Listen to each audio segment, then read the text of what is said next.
President Donald Trump announced Wednesday that America formally recognizes Jerusalem as Israel's capital city, changing decades of U.S.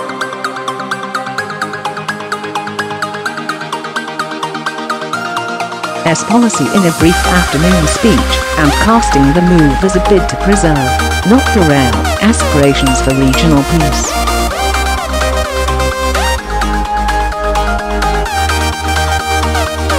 Appearing in the White House's diplomatic reception room against an elaborate backdrop of Christmas decorations, he also said the United States Embassy in Israel would, over time, be moved back in Tel Aviv.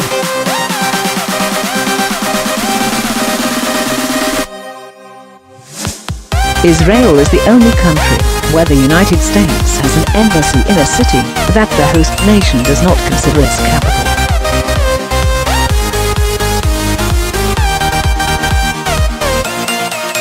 His speech was greeted by demonstrations in the Middle East and a threat from Hamas that he had opened the gates of hell.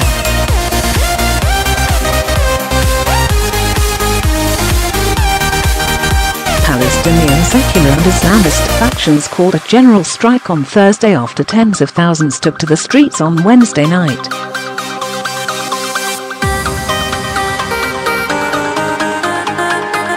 World leaders, including the Pope, spoke out against the measure, saying that it jeopardized the peace process.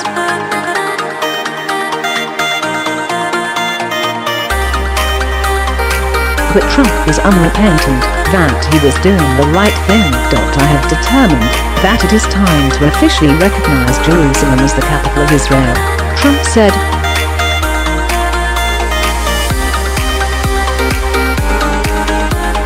While previous presidents have made this a major campaign promise, they failed to deliver.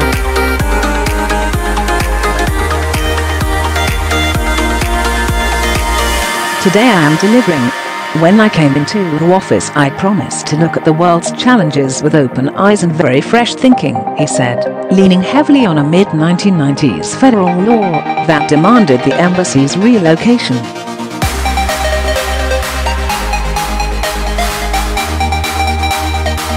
We have declined to acknowledge any Israeli capital at all, Trump added. But today we finally acknowledge the obvious, that Jerusalem is Israel's capital.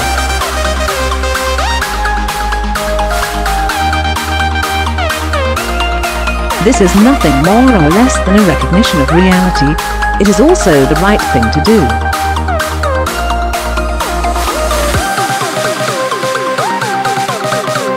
It is something that has to be done. Scroll down the video, and to read the complete speech. Every president since Bill Clinton has exercised a waiver in the Jerusalem Embassy Act, effectively kicking the can down the road.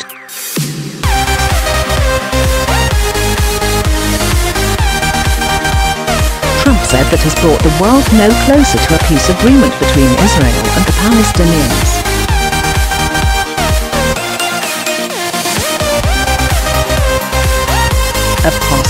A major theme in Trump's unprecedented statement was his claim that it shouldn't interfere with longer-term peace negotiations between Israeli and Palestinian leaders.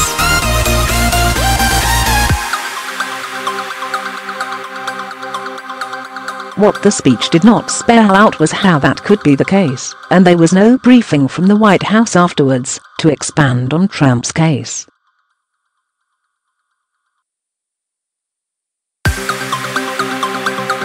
His son-in-law Jared Kushner is currently drawing up a Middle East peace plan, but when it will appear, and how Wednesday's dramatic announcement will play a part in it is unknown.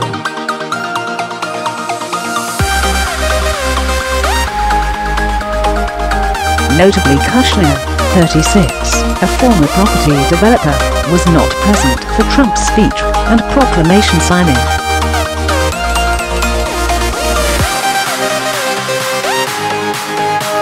But the Palestine Liberation Organization said after his speech that it had destroyed hopes for a two-state solution.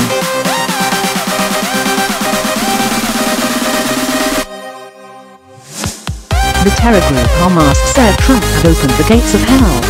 Sami Abu Zuhri, the leader of Hamas, said that Trump's decision will not succeed in changing the reality of Jerusalem being Islamic Arab land.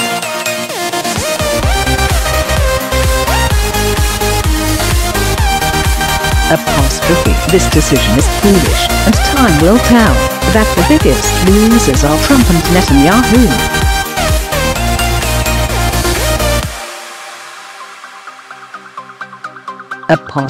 But Trump insisted that this decision is not intended in any way to reflect a departure from our strong commitment to facilitate a lasting peace agreement.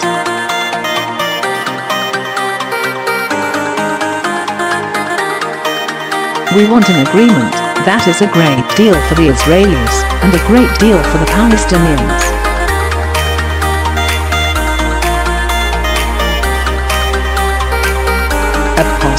We are not taking a position of any final status issues, including the specific boundaries of the Israeli sovereignty in Jerusalem, or the resolution of contested borders, he continued.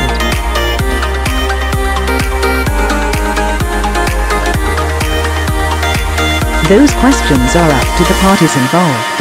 The United States remains deeply committed to helping facilitate a peace agreement that is acceptable to both sides.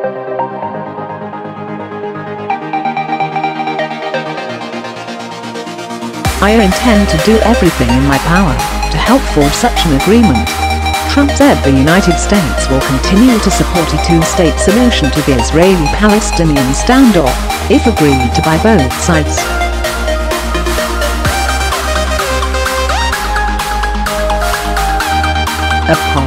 In the meantime, I call on all parties to maintain the status quo at Jerusalem's holy sites, he said.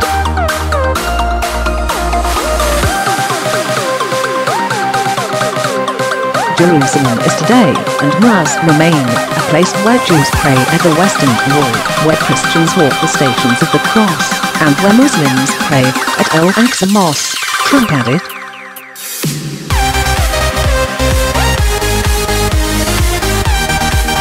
Israeli Prime Minister Benjamin Netanyahu called Trump's policy shift historic, and quickly pledged to continue giving Muslims and Christians access to the sacred places in Jerusalem's Old City.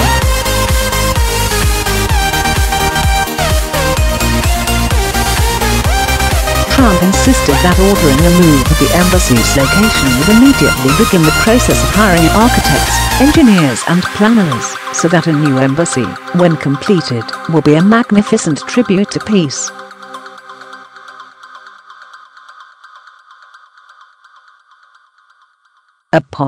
America's friends and foes unleashed fierce criticism before Trump made official what the White House previewed for reporters Tuesday night.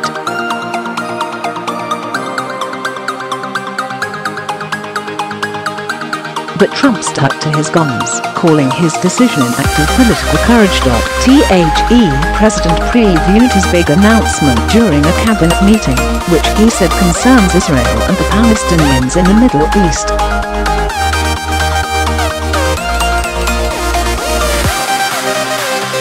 And I think it's long overdue. Many presidents have said they want to do something, and they didn't do it.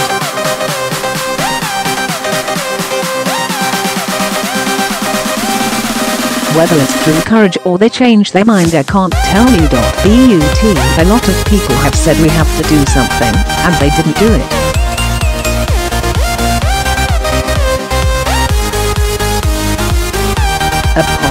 A senior administration official said Tuesday that the president's decision to move the embassy in the long term is a recognition of reality.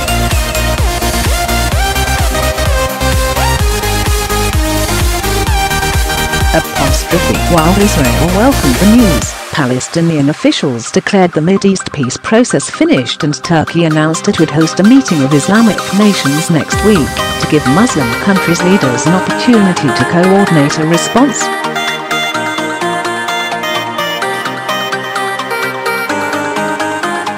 In Gaza, U.S. and Israeli flags were burned, and in the West Bank Hamas declared Friday a day of rage, raising the specter of mass violence in the occupied territories.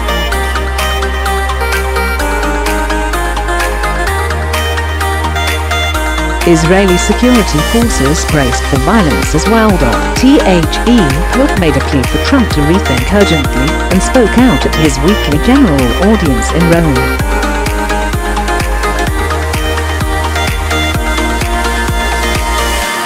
I make a heartfelt appeal so that all commit themselves to respecting the status quo of the city in conformity with the pertinent resolutions of the United Nations, Pope Francis said.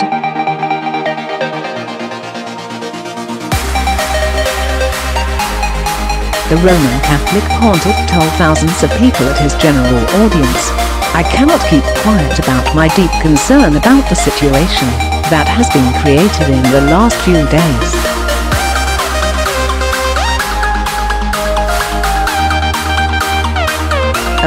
A Turkish government spokesman said that the move will plunge the region and the world into a fire with no end in sight.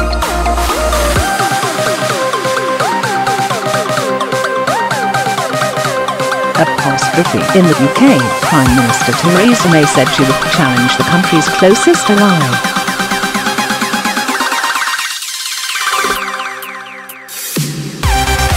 "I'm intending to speak to President Trump about this matter," May told MPs.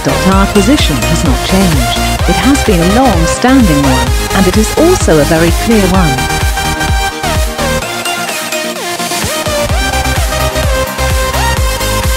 It is that the status of Jerusalem should be determined in a negotiated settlement between the Israelis and the Palestinians, and Jerusalem should ultimately form a shared capital between the Israeli and Palestinian states."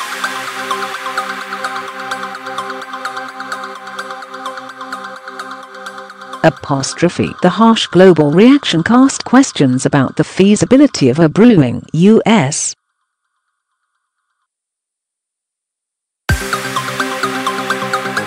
peace plan that is expected to be presented by the White House in the near future.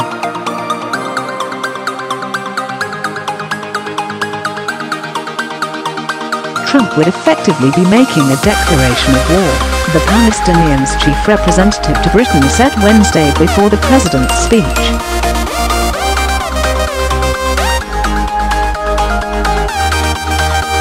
If he says what he is intending to say about Jerusalem being the capital of Israel, it means a kiss of death to the two-state solution, Manuel Hassan said in a BBC radio interview.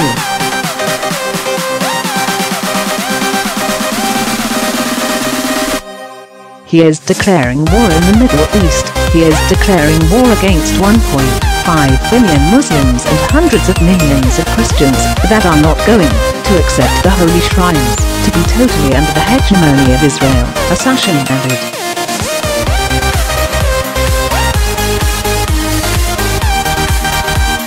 The Palestinians see East Jerusalem as the capital of a future independent state and fear that Trump's declaration essentially imposes on them a disastrous solution for one of the core issues in the Israeli-Palestinian conflict.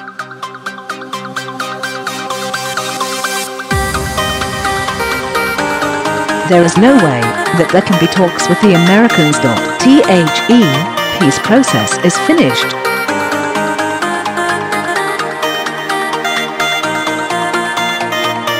They have already preempted the outcome, said Palestinian official Hanan Ashrawi.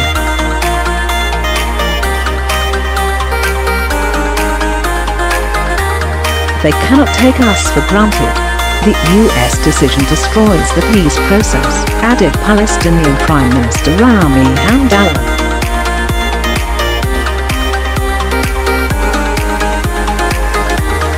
Top Palestinian officials were meeting Wednesday to plot their course forward. Congressional leaders on the Republican side of the aisle were overwhelmingly supportive in Washington on Wednesday.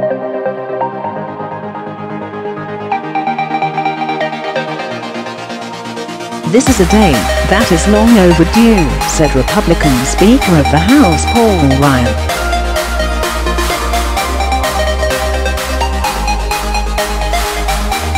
Jerusalem has been, and always will be, the eternal, undivided capital of the State of Israel.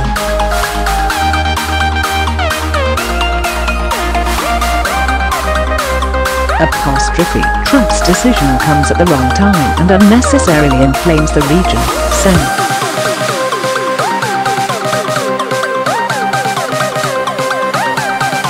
Mark Warner of Virginia insisted. This announcement upends long-standing U.S. policy and international agreements. that the status of Jerusalem should be determined as part of a peace settlement between Israel and the Palestinians, not unilaterally.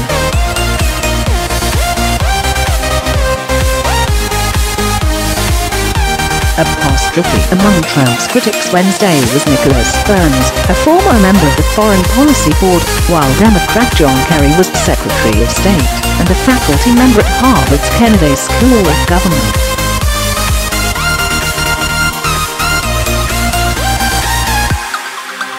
I believe this decision is misguided. It will diminish U.S. influence among Palestinians and the wider Muslim world, Burns told Daily Mail.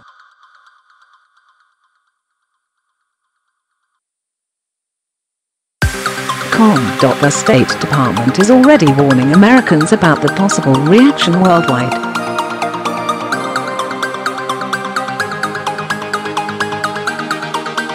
And we are getting nothing for this major, unilateral American concession.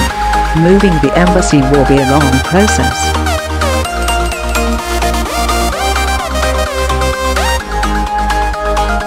This will be a matter of some years. It won't be immediate, it won't be months, it won't be quick, a senior administration official said Tuesday night.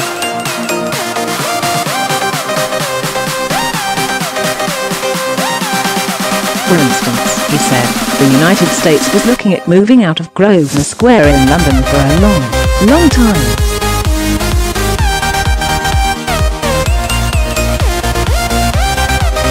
And I think that took something like 8 years to get done and will be done in early 2018.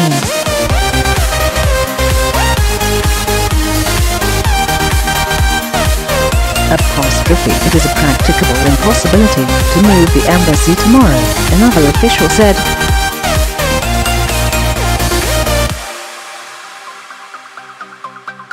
There are about 1,000 personnel in the embassy in Tel Aviv. There is no facility they can move into in Jerusalem, as of today.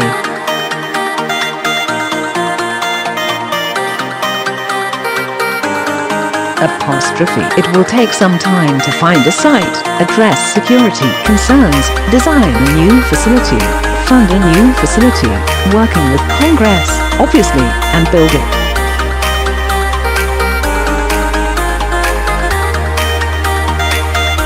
So this is not an instantaneous process.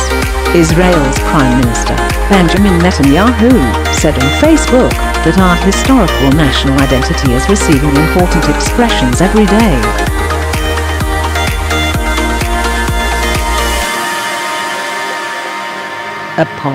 Other members of his cabinet were more forthcoming. Education Minister Naftali Bennett, head of the nationalist Jewish Home Party, praised what he called Trump's bold and yet natural move.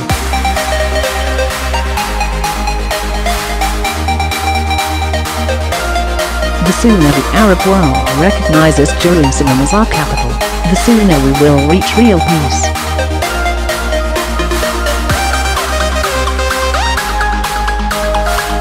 Real peace that is not predicated on an illusion that we are going to carve up Jerusalem and carve up Israel, Bennett told the Associated Press on the sidelines of the Jerusalem Post-Diplomatic Conference.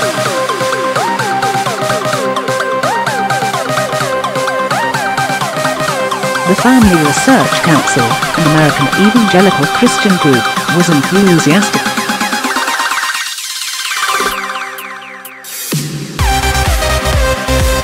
America's foreign policy, as it pertains to Israel, is coming into alignment with this biblical truth.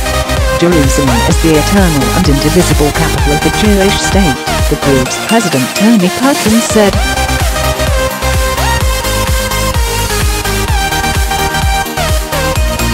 China, which has good ties with Israel and the Palestinians, expressed concerns over possible aggravation of regional tensions.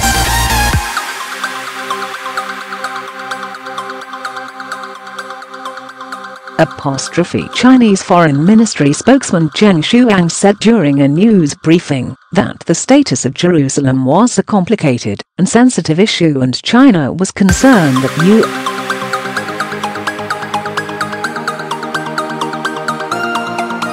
U.S. decision could sharpen regional conflict. all parties should do more for the peace and tranquility of the region, behave cautiously, and avoid impacting the foundation for resolving the long-standing Palestine issue and initiating new hostility in the region, JM said.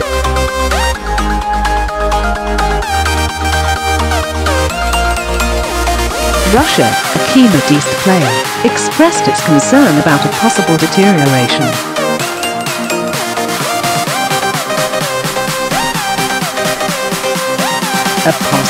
Britain's Foreign Minister, Boris Johnson, who had already expressed concern about the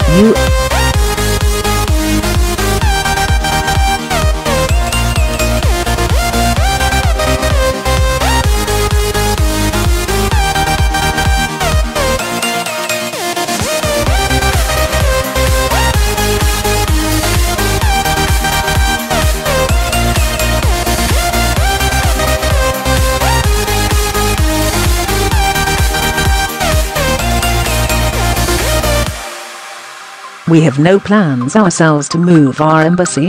In Brussels, Secretary of State Rex Tillerson tried to dampen down the reaction.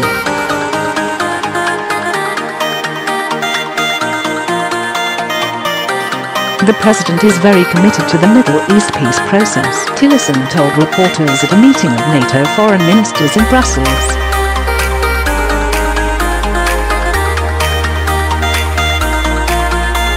He said a small team led by Trump's son-in-law and senior advisor Jared Kushner, a 36-year-old former property developer, has been engaged in a quiet way in the region to try to revive peace talks between Israel and the Palestinians.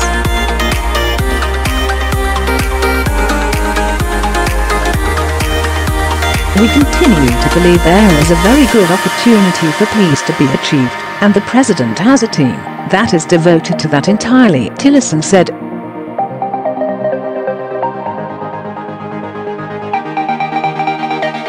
Trump's Mideast team have spent months meeting with Israeli, Palestinian, and Arab leaders.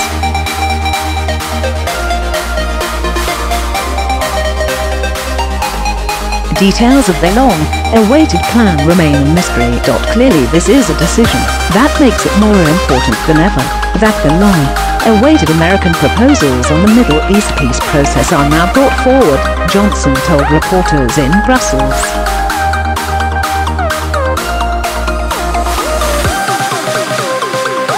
In his speech, Trump was expected to instruct the State Department to begin the multi-year process of moving the American embassy from Tel Aviv to the Holy City.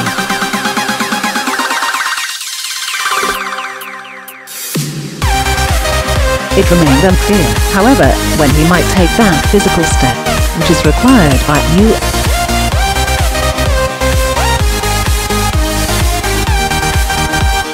law but has been waived on national security grounds for more than 2 decades. To that end, the officials said Trump would delay the embassy move by signing a waiver, which is required by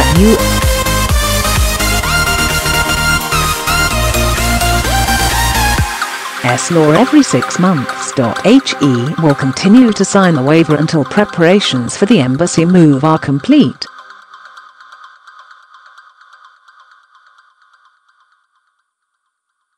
The officials, speaking on condition of anonymity pending Trump's announcement, said the decision was merely an acknowledgement of historical and current reality, rather than a political statement, and said the city's physical and political borders will not be compromised.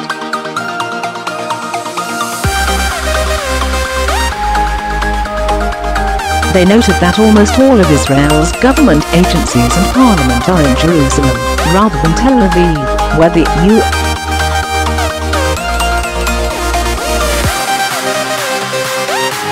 and other countries maintain embassies. Still, the declaration of Jerusalem as Israel's capital carries deep symbolic significance and could have dangerous consequences.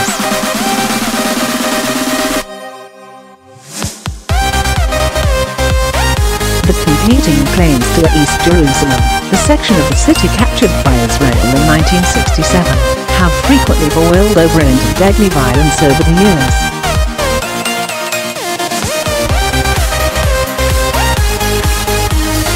East Jerusalem is home to the city's most sensitive Jewish, Muslim and Christian holy sites, as well as its 330,000 Palestinian residents.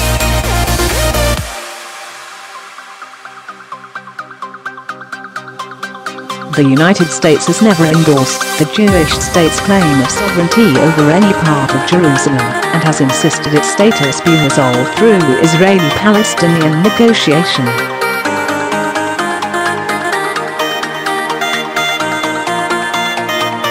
The mere consideration of Trump changing the status quo sparked a renewed U.S. security warning on Tuesday.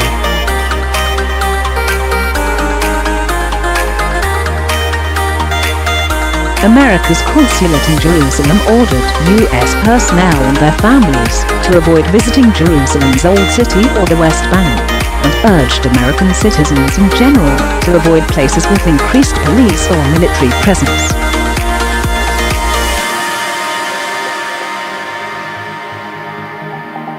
Trump, as a presidential candidate, repeatedly promised to move the U.S. embassy. However, U.S.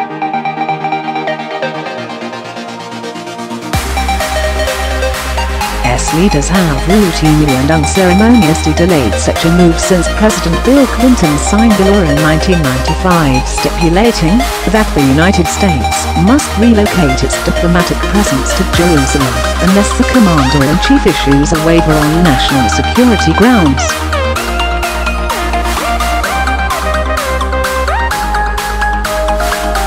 Key national security advisors, including Secretary of State Rex Tillerson and Defense Secretary Jim Mattis, have urged caution, according to the officials, who said Trump has been receptive to some of their concerns.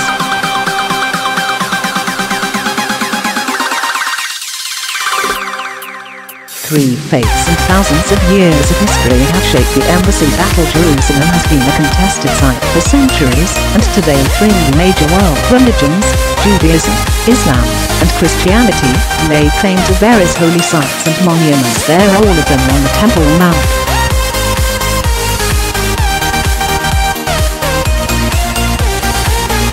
The crux is that Jews see the West Wall as their holiest site, as this is all that remains of the Jewish temple after its destruction by the Romans. Christians see the Church of the Holy Sepulchre as their holiest site, because it was where Christ rose from the dead. And Muslims see the Dome of the Rock as their holiest site, because the Prophet Muhammad began his journey to heaven there.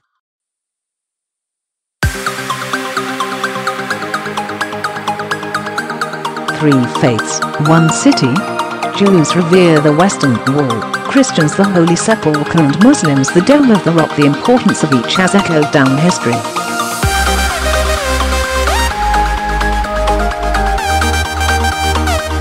Medieval maps put Jerusalem in the center of the world. The Crusades tried to capture the city for Christians, and the holy sites changed hands repeatedly in the Middle Ages.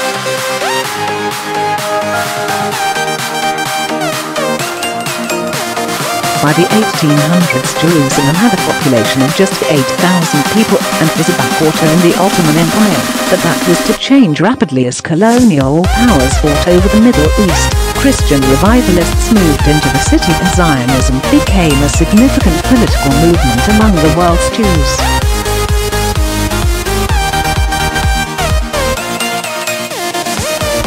The collapse of the Ottoman Empire left Britain in charge of the heterogeneous city, and its growing New Jerusalem, a settlement spread beyond the city walls.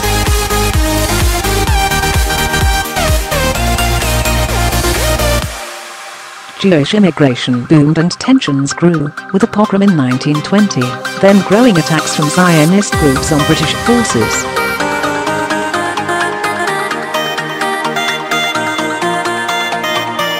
It was to presage a bloody aftermath of World War II as Jewish militia steps up attacks on the British.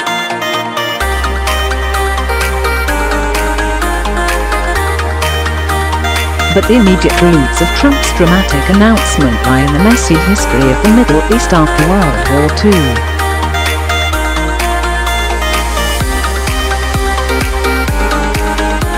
The UN plan, which set up separate Jewish and Israeli states in what had been British-controlled Palestine in 1947, said Jerusalem was to be a separated body administered by the United Nations.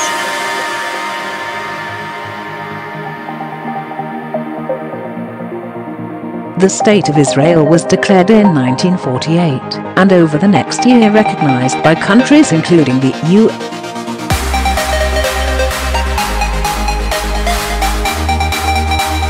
but crucially on the basis of the UN plan, meaning Jerusalem could not be the capital.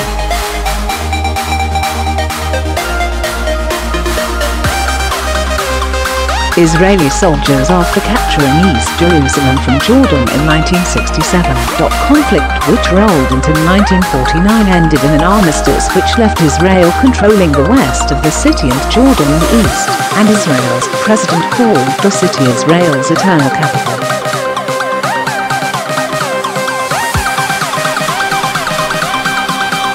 But the world largely did not follow .The U.S., which wanted a negotiated settlement to replace the armistice of 1949, built its embassy in Tel Aviv, and most other countries followed.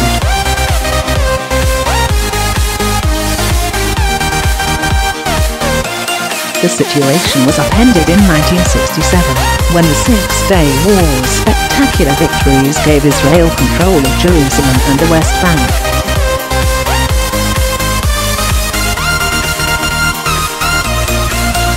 That ushered in a new era for Israel, which took control of East Jerusalem and made it separate as legally from the West Bank, and over the years repeatedly rejecting the 1947 UN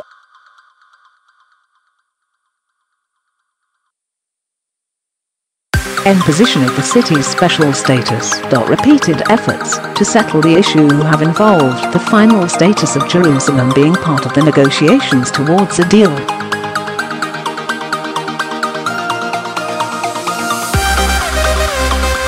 The U.S., which has been in support of the major past efforts, kept its embassy in Tel Aviv as a result, and other major countries did the same.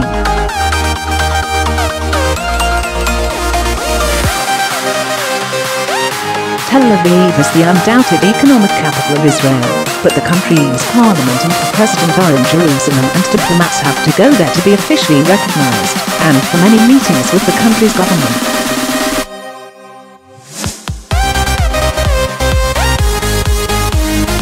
A handful of smaller countries have from time to time recognized Jerusalem as capital, and even had embassies there, but no major country has until now made that declaration.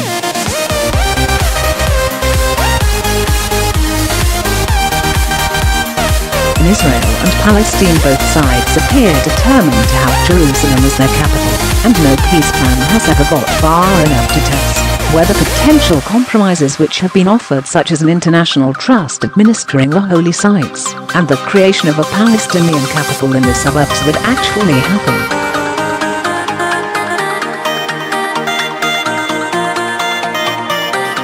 Currently, the city is roughly 2/3 Jewish and 1/3 Muslim, and the historic Christian community makes up just 2% of the population.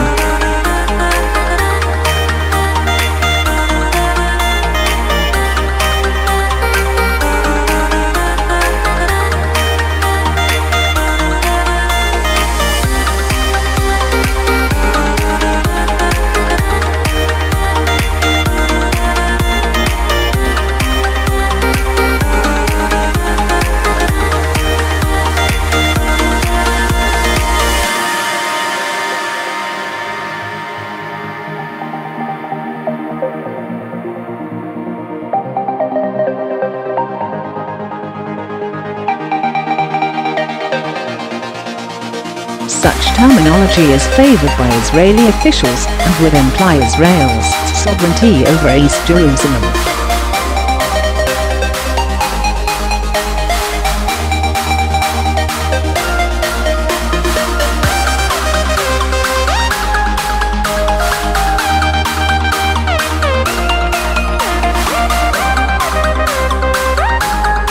The official said Trump would call for Jordan to maintain its role as the legal guardian of Jerusalem's Muslim holy places and reflect Israel and Palestinian wishes for a two-state peace solution.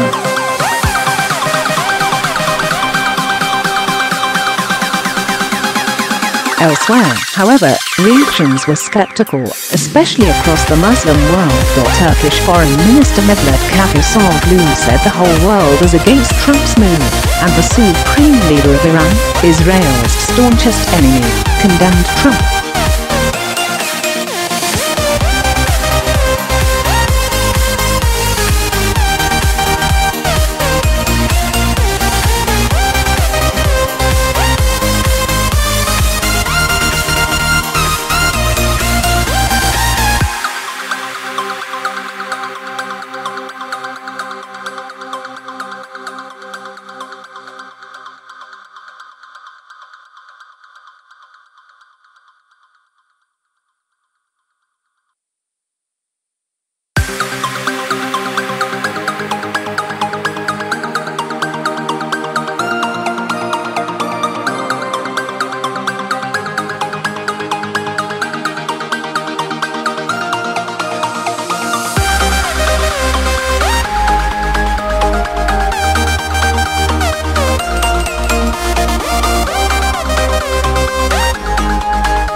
In 1995, Congress adopted the Jerusalem Embassy Act, urging the federal government to relocate the American embassy to Jerusalem and to recognize that that city, and so importantly, is Israel's capital.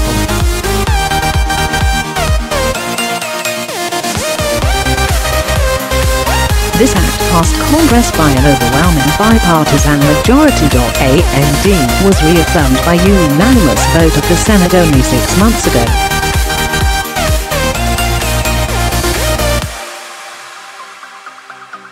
Yet for over 20 years, every previous American president has exercised the law's waiver, refusing to move the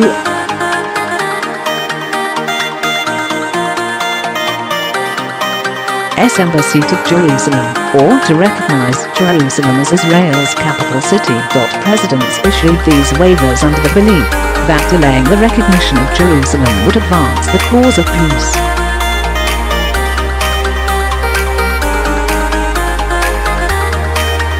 Some say they lacked courage, but they made their best judgments based on facts as they understood them at the time.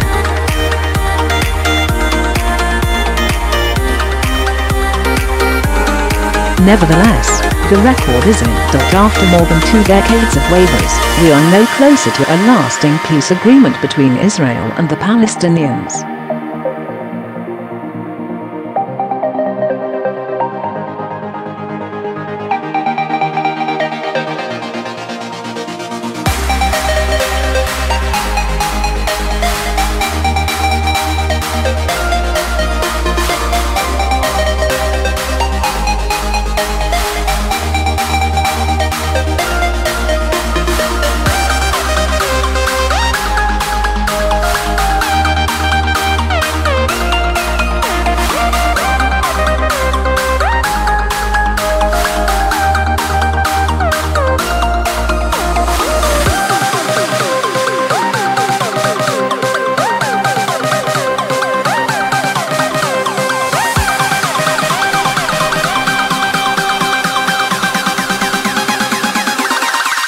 This is a long overdue step to advance the peace process.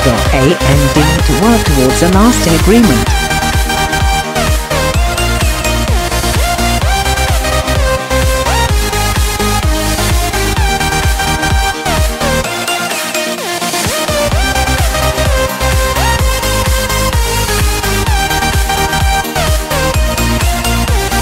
Acknowledging this as a fact is a necessary condition for achieving peace. It was 70 years ago that the United States under President Truman recognized the State of Israel.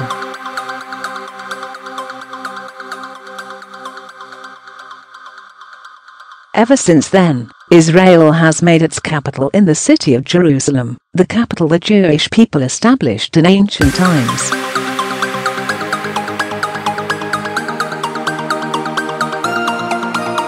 Today, Jerusalem is the seat of the modern Israeli government. It is the home of the Israeli parliament, the Knesset, as well as the Israeli Supreme Court.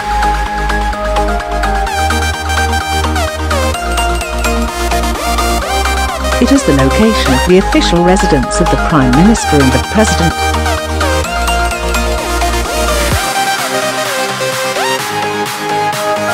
It is the headquarters of many government ministries. For decades, visiting American presidents, secretaries of state and military leaders have met their Israeli counterparts in Jerusalem, as I did on my trip to Israel earlier this year.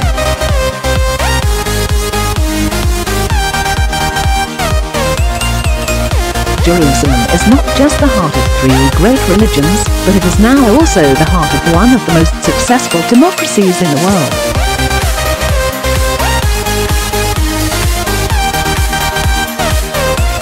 Over the past 7 decades, the Israeli people have built a country where Jews, Muslims, and Christians and people of all faiths are free to live and worship according to their conscience and according to their beliefs.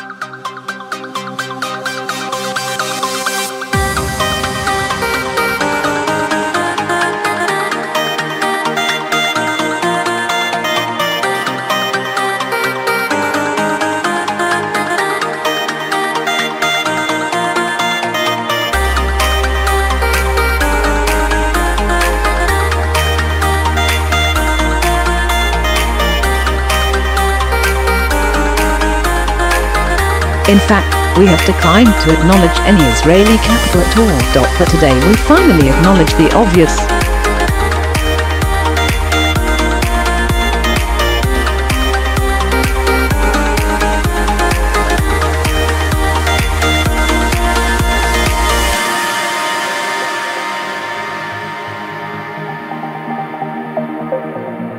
It is also the right thing to do.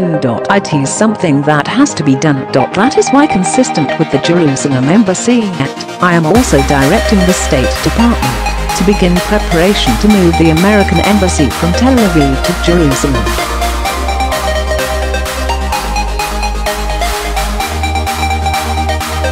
This will immediately begin the process of hiring architects, engineers and planners, so that a new embassy, when completed, will be a magnificent tribute to peace.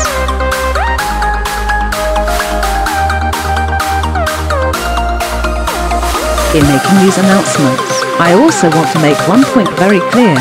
This decision is not intended in any way to reflect a departure from our strong commitment to facilitate a lasting peace agreement.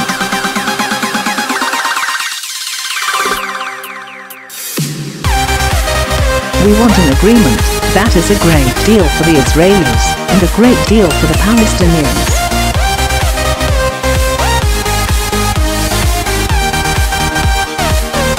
We are not taking a position on any final status issues, including the specific boundaries of the Israeli sovereignty in Jerusalem or the resolution of contested borders.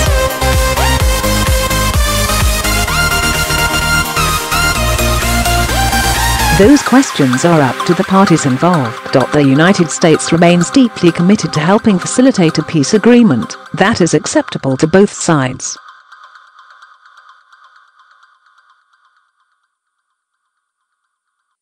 I intend to do everything in my power to help forge such an agreement. Without question, Jerusalem is one of the most sensitive issues in those talks.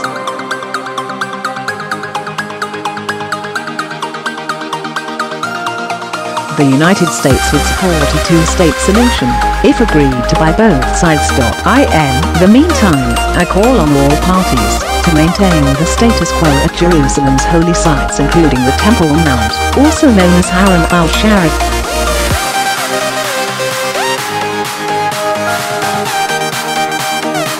Above all, our greatest hope is for peace.The, universal yearning in every human soul.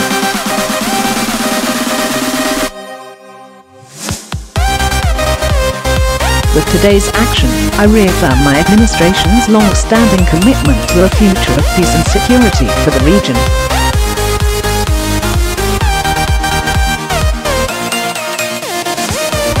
There will, of course, be disagreement and dissent regarding this announcement. But we are confident that ultimately, as we work through these disagreements, we will arrive at a peace and a place far greater in understanding and cooperation.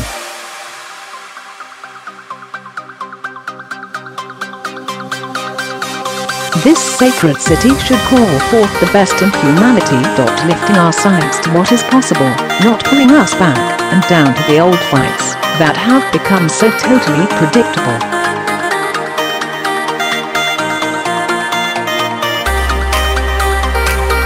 Peace is never beyond the grasp of those willing to reach it. So today we call for calm, for moderation, and for the voices of tolerance to prevail over the purveyors of hate.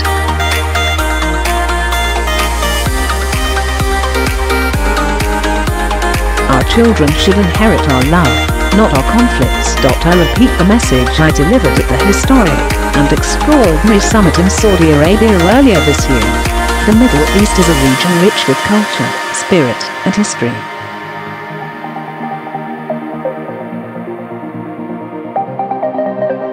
Its people are brilliant, proud and diverse. Vibrant and strong. But the incredible future awaiting this region is held at bay by bloodshed, ignorance and terror.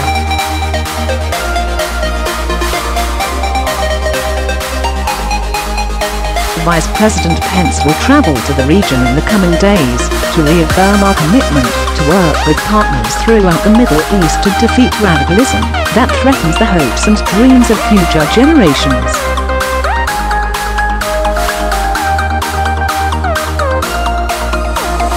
It is time for the many who desire peace to expel the extremists from their midst.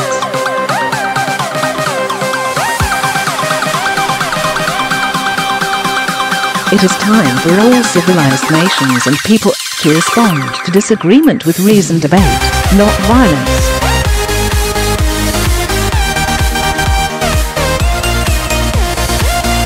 And it is time for young and moderate voices all across the Middle East to claim for themselves a bright and beautiful future.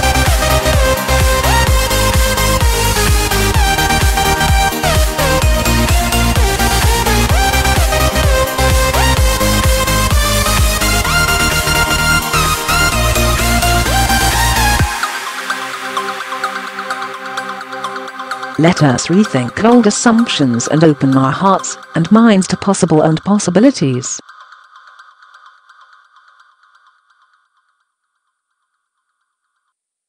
And finally, I ask the leaders of the region, political and religious, Israeli and Palestinian, Jewish and Christian and Muslim, to join us in the noble quest for lasting peace.